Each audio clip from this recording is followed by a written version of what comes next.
God only has time to forgive so many things. And don't be too open-minded or your brains will fall out.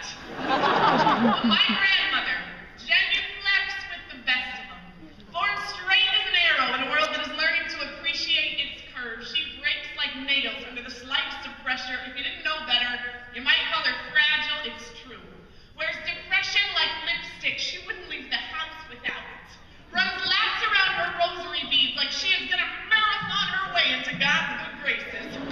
Faces every day in a world of black and white. If you're right, you're on her side. If you're wrong, well, she'll pray for you. She prayed for an Ivy Leaguer.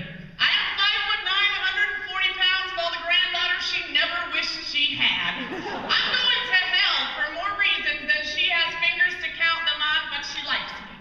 I make her laugh. She's heard me use swear words, and deep down somewhere, I know she thinks that's fucking funny. She holds her own in a church the same way I hold my own on a stage. I don't read her holy books, and she will never hear my poetry.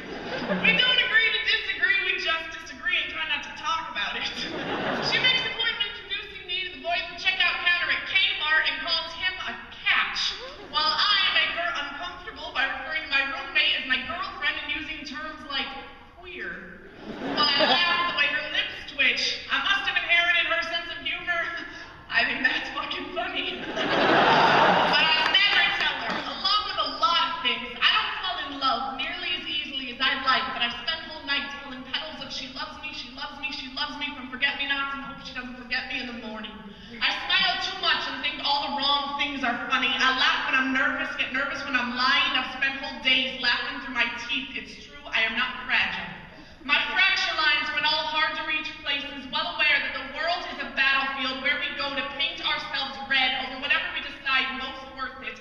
There are people, like my grandma, who think love comes in a box with simple, easy-to-read, two-part instructions. So, imagine my surprise upon opening my mailbox to a Christmas card addressed to two names. My Catholic, conservative, God-fearing grandmother, who grew up in a house in a country in a time where my lifestyle was entirely unacceptable, managed to inhale, put pen to paper, and scrawl the name of my partner on an envelope like that did not mean everything to her. And I find myself scouring the page for signs of hesitation. An extra space. A place where the pen may have stopped to regroup and rethink what it was doing, the ink bleeding through like the bullets in the heart of these outdated ideas. My grandma is signing away in the six-lettered name of a girl who loved me like rocking chairs on front porches in the dirty